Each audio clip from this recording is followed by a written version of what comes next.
Agenda a fondo.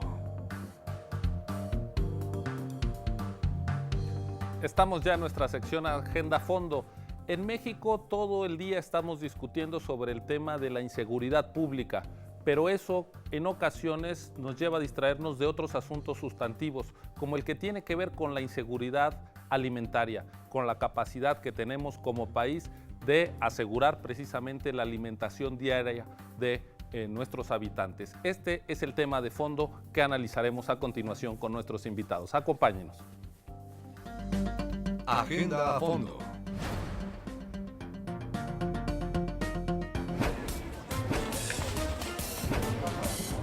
De acuerdo con la Organización de las Naciones Unidas para la Alimentación y la Agricultura, FAO, la inseguridad alimentaria y la pobreza continuarán en aumento de seguir la volatilidad y los elevados precios que se han registrado en los productos alimenticios, en particular de los granos básicos. Que los precios de los alimentos fluctúen y suban en el corto plazo tiene consecuencias de largo plazo en el bienestar de las personas. Por ejemplo, el menor consumo de nutrientes esenciales por parte de los niños durante los primeros 1000 días de vida, desde la concepción, tiene como resultado una afectación a la salud durante el resto de la vida, así como una mayor probabilidad de que se encuentren en una situación futura de pobreza, lo que afecta al conjunto de la economía. Los aumentos en los precios de los alimentos repercuten de manera distinta en los diferentes países y también al interior de los países. Por ejemplo, los países que son importadores netos de alimentos, como es el caso de México, se ven más afectados por la volatilidad internacional de los precios. A su vez, las repercusiones del alza en los precios son mayores para los pobres que viven en las zonas urbanas y que no producen por sí mismos alimentos. De acuerdo al Censo de Población de 2010, 1 de cada 4 personas en México se encuentra en una situación de carencia de acceso a la alimentación, mientras que 1 de cada 5 mexicanos no cuenta con ingresos suficientes para adquirir una canasta alimentaria básica. Pero no solo enfrentamos un problema de ingreso, sino de producción y de abasto. En nuestro país, en el 21% de los municipios indígenas no se expenden frutas y en el 13% tampoco verduras. Un derecho humano básico es el de la alimentación. Este es nuestro tema de hoy, que analizaremos con Margarita Flores de la FAO y con Enrique Provencio de la Facultad de Economía de la UNAM. ¡Comenzamos! Pues Margarita, Enrique, bienvenidos a Observatorio 2012, este espacio de la universidad donde queremos construir una agenda sustantiva que pueda ser discutida el año que entra por partidos y candidatos y en general por la sociedad. Empecemos partiendo del hecho de que aquella época donde había excedente alimentario y alimentos baratos parece haber llegado a su fin. Y hoy hablamos de inseguridad alimentaria, de poblaciones en riesgo. ¿Qué tan grave es el problema? ¿Cuál es el panorama general, Margarita? Bueno, el panorama es bastante serio porque, digamos, desde el punto de vista de la población en el mundo, estamos hablando de más de 1.000 millones de habitantes que no tienen una situación alimentaria garantizada. Y después de 40 años de precios a la baja en los productos alimenticios, por primera vez estamos viendo una recuperación. Entonces, podemos ver eso como una oportunidad también para invertir, porque en esos 40 años faltó inversión en la agricultura y eso ha repercutido y lo vemos en el mundo. Digamos. Era un mal negocio y de hecho se puede ver en el caso de México cómo el producto agropecuario creció muy lentamente, específicamente, digamos, si en América Latina en la última década estaba creciendo a 3%, en México solamente estaba creciendo al 2.5%, y es Chile el que estaría creciendo más. Pero eso es una parte del problema. Creo que lo más importante tendríamos que ver es cómo aumenta la disponibilidad de alimentos y cómo le afecta a la gente que no tiene para comprar esos alimentos. Dices, Margarita, digamos que en un lapso de 40 años había una tendencia en un sentido, pero en 2008 hubo un punto de quiebre, hubo un momento de una fuerte crisis que afectó al mundo, que afectó a México y que de alguna manera, digo, obviamente no soy experto en estas materias, soy abogado, pero tengo la impresión de que prendió las alarmas sobre lo delicado y la gravedad de lo que este tema podía significar para el presente y el futuro inmediato del mundo. Te preguntaría, Enrique, ¿qué fue lo que pasó ahí en 2008? Es decir, en este marco de 40 años, ¿qué sucede en 2008 y por qué es un momento tan importante para entender lo que pasa hoy? Ocurrieron fenómenos en diferentes planos. Alteraciones en el régimen climático de algunos países que afectaron la oferta. En algún momento, en el primer periodo de esta crisis, también un impacto por el crecimiento de los precios del petróleo. Incluso hubo unos meses donde la especulación financiera también afectó los precios por compras de futuro. En pocas palabras, fueron diversos fenómenos que en conjunto fueron alimentando esta tendencia creciente. Pero en los últimos 5 años ha habido diferentes comportamientos en estos precios, ¿no, Margarita? Efectivamente, digamos que se empezó a observar un poquito alza en los precios muy ligero desde 2003, por primera vez se revierte, pero a partir de 2007 es cuando se empieza a ver que las reservas mundiales empiezan a bajar. Normalmente en un mercado, cuando tú tienes una reserva que te permite enfrentar esa escasez, se puede compensar el precio, pero las reservas bajaron. Y ese es el tema que nos tiene preocupados actualmente también. Con los precios altos hubo una buena respuesta en la oferta, además de todos los problemas de los que habló Enrique, se logró recuperar el tema y por eso bajaron los precios. Pero en 2010 volvieron a haber problemas serios entre los productores en los países que exportan, Ucrania, si en Estados Unidos bajaron los rendimientos de los cereales porque el verano fue terriblemente caluroso y después húmedo. Estamos dependiendo de qué países están padeciendo clima adverso y eso a México también le afecta. Este año, en enero, si ustedes recuerdan, unas heladas espantosas en Sinaloa, y es Sinaloa donde se está concentrando la producción. Margarita, con esta reconstrucción, digámoslo así, de la génesis de los precios y consecuentemente del problema que nos planteas, es decir, 2008 que se genera señales de alerta, en efecto creo que para muchos fue la primera vez que escuchamos el tema de la seguridad alimentaria como un tema de preocupación, pareció después haberse diluido con esta baja de precios y que ahora vuelve a, como decías, a tener una tendencia a la alta. Me pregunto, ¿es nada más una cuestión que tiene que ver con ciertas coyunturas, sequías eventuales en alguna zona, o podemos hablar ya de ciertas características, déjame decirlo así, estructurales de cómo está el mundo hoy en términos de demanda, de crecimiento poblacional, de capacidad, digamos, de satisfacer esta oferta? Es decir, creo que para entender el problema, la dimensión del problema es importante saber si esto eventualmente volveremos a olvidarlo si bajan de nuevo los precios o es algo de lo que ya hay que hacernos cargo como una agenda futura. Si me permites, sí. Las perspectivas, de acuerdo con los estudios de la FAO y de la OECD, que tienen perspectivas para los próximos 10 años, vamos a estar viviendo con precios altos. Por lo menos los cereales se estima que estarían 20% más alto, y esto está muy vinculado con el crecimiento económico, está vinculado con la demanda, con el crecimiento de la demanda, con la población, o sea, aumenta la población, y con el pero cambio de patrón de consumo. Eso. China con mayores ingresos. E India, que con un crecimiento tan acelerado del ingreso e incluso con un crecimiento demográfico tan alto en otras regiones del mundo, han estado transformando la demanda y van a ser consumidores crecientes en los próximos años que van a seguir incorporando presiones al alza de precios. Y sí, por lo menos en los próximos 10 años, algunos dicen que incluso más allá, el escenario es que estaremos ante precios crecientes en los alimentos en el mundo. Hay otro tema, disculpa, hay otro factor muy importante que es el de, ya vinculó Enrique, el precio de los combustibles.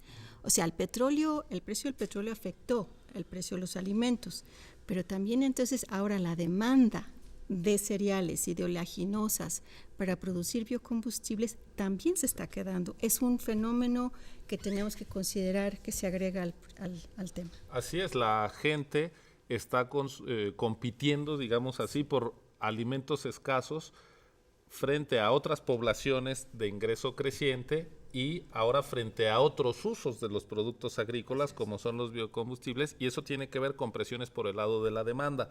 Pero yo quisiera preguntarte, Enrique, sobre los desafíos que en el campo de la oferta de la producción de alimentos genera el cambio climático, es decir, hasta dónde podemos hablar de seguridad alimentaria y de producción agrícola sin hacernos cargo de este otro tema contemporáneo, digamos, inescapable. No, definitivamente no se pueden disociar.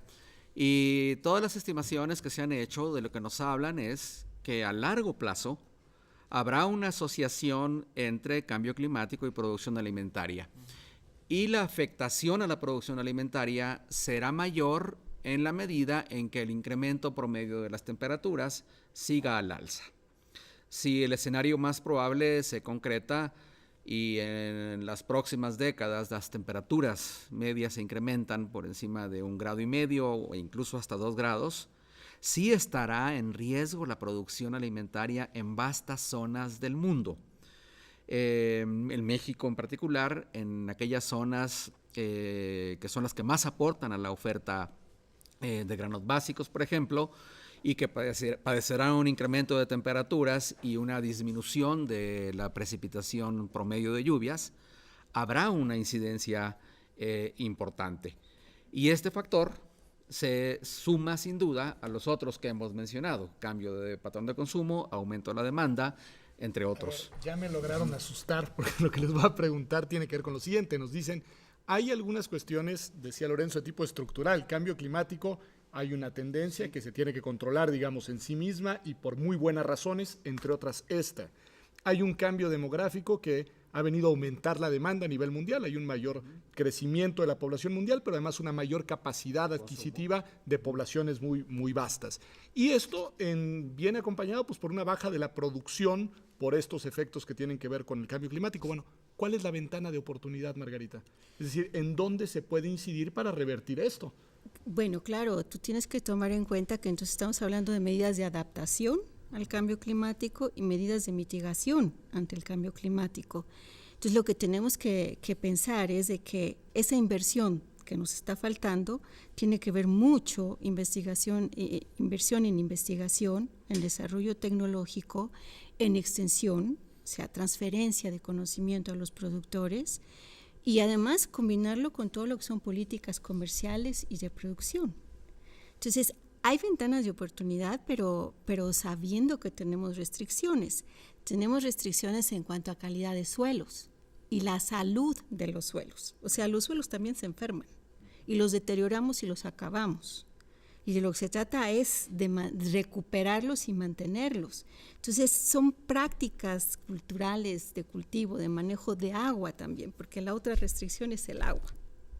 Entonces, hay un margen para lo que es la investigación y la aplicación de esa investigación. Pues siguiendo con esta lógica, digamos, de cierto pesimismo y después de este escenario, digamos, que nos han, digamos, global, ¿no?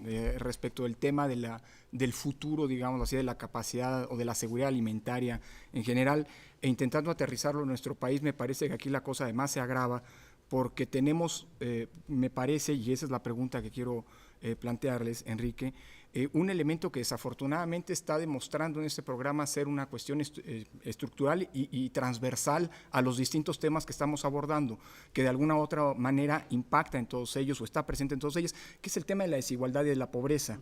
Me da la impresión que con este tema, en el caso de nuestro país, además se genera una especie, digamos así, de cóctel explosivo para alimentar el pesimismo del que Pedro ya se declaró partícipe, ¿no?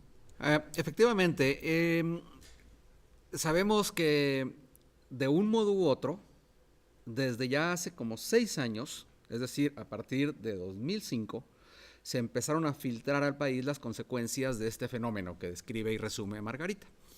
¿Qué es lo que ocurrió en concreto y cómo se ha expresado en nuestro país? Primero, So, lo que ha ocurrido en los últimos 5 años, voy a decir entre mediados del 2006 y mediados del 2011, un incremento más que proporcional del precio de los alimentos en comparación con el incremento de precios en general. En estos 5 años los alimentos han crecido 10 puntos porcentuales más que la inflación promedio. ¿Parece poco? No, es mucho y ha tenido una consecuencia muy drástica, sobre todo para el 50% más pobre de la población, porque segundo efecto, se ha distorsionado mucho el gasto familiar. Ahora dedicamos en México 4 puntos porcentuales más que lo que dedicábamos en 2006 a la adquisición de alimentos. En 2010, el 33% en promedio del gasto familiar se fue a la alimentación. En 2006, estábamos hablando del 29%. Y ese incremento en el gasto tiene consecuencias muy drásticas, sobre todo para la población pobre, porque la población más pobre dedica casi la mitad de su ingreso a la compra de alimentos. Esto es que entonces a la población de menores ingresos el aumento de los precios le ha impactado más que proporcionalmente en comparación con los promedios nacionales. Y de esos dos fenómenos, entre otros, viene la peor consecuencia, que ya entre 2006 y 2008 se había incrementado la población pobre por razones de dificultades en la adquisición de los alimentos. Y luego eso volvió a ocurrir de 2008 a 2010. Para 2010, en concreto, el Consejo Nacional de Evaluación de la Política Social lo que nos dijo recientemente es que 28 millones de personas estaban padeciendo en México una carencia de acceso muy drástica o moderada. Es decir, de algún modo ya hay un problema, de hecho ya lo había antes, pero aumentó el problema de insuficiencia en el acceso a la alimentación. Si consideramos la población que tiene problemas leves de acceso a la alimentación, estamos hablando de casi 55 millones de personas en México. El problema entonces sí es muy relevante, Y sobre todo, alcanza a mucha población. que fueron 5 millones de personas más en 2 años. Efectivamente, en 2 años, entre 2008 y 2010, 5 millones de personas adicionales pasaron a sumarse a los que tienen dificultades de acceso a la alimentación. Creo que el panorama que nos estás dando desde el lado del acceso a la alimentación, pues es muy claro, grave, diría yo, estructuralmente grave en un país como México, pero visto desde el otro punto de vista, que es el del productor, las cosas no están mejor, digamos. A mí me gustaría, Margarita, que nos ayudaras a completar el diagnóstico desde el punto de vista de la producción de los alimentos en México. De acuerdo. Y yo creo que, como me parece que la producción de alimentos primero cuenta como muy poquito dentro de la economía nacional. O sea, la agricultura contribuye con un porcentaje cerca al 4% al Producto Interno Bruto. Nada más. Nada más. 3,5 aproximadamente. Sí. Ya. Entonces, Aunque tiene el 12% de la población trabajadora. y más. Así es. Y la población en el campo son el 20%, 25%. Entonces, a veces tendemos a olvidar de que es un tema muy importante. ¿Por qué? Porque justamente hay una gran cantidad de personas que viven en el campo que son compradores netos de alimentos y también son productores de alimentos. Entonces, lo que nosotros estamos viendo, sí, hay un crecimiento en la producción. México es el cuarto productor de maíz en el mundo, pero con una diferencia grande respecto a Estados Unidos, China y después de Brasil, somos los cuartos en producción de maíz. Sin embargo, los últimos 10 años, y bueno, ya tenemos una historia un poquito larga, en que sí estamos importando una gran proporción de lo que consumimos, tanto en maíz, llega a ser el 25-27%, en trigo más de la mitad y en arroz casi 3 terceras partes. Y en oleaginosas también como la mitad. Oleaginosas estamos realmente con un déficit considerable. Quiere decir de que tenemos un margen enorme, podríamos tener un margen enorme pero no ha habido políticas consistentes de fomento a la producción. Si tú analizas el gasto público en el campo y ves el tipo de gasto que se hace, altamente regresivo en ocasiones, ¿no? Es decir, el apoyo, beneficia a los que más estímulos, tienen. Así es. en general sí, pero además la otra parte es, si bien es muy importante desde el punto de vista del beneficio social, por ejemplo, para aumentar el ingreso, no está manejándose de manera conjunta con lo que es productivo. O sea, se está respondiendo a necesidades de consumo, posiblemente, porque se está transfiriendo ingreso, pero lo que necesitamos es crear capacidades. Es una inversión de otro tipo. En nuestra último bloque del programa, Carta de Navegación, precisamente regresaremos y aterrizaremos este tipo de medidas y políticas públicas necesarias. Pero, Enrique, tú en tu primera intervención hacías alusión a un tema que nos vuelve a sacar relativamente, digamos, del contexto específicamente mexicano, pero que es ineludible para comprender qué está pasando, que tiene que ver con este elemento de la especulación financiera alrededor del precio de los alimentos. Entonces, hubo algo relacionado con también futuros en esta materia. ¿Qué es eso, Enrique? ¿Y qué tanto es un tema únicamente de relevancia internacional o que también tiene que ver con nuestro país y qué tanto podemos incidir en él en ese caso, ¿no? En su momento y en particular entre 2007 y 2008 fue importante porque al menos en una parte del incremento de precios tuvo que ver eso. Apuestas en los mercados para asegurar precios altos. Y eso nos afecta porque termina incrementando el precio de las importaciones de alimentos que hacemos en México. Luego en otros años ese factor ya no fue tan importante, pero en su momento sí lo fue.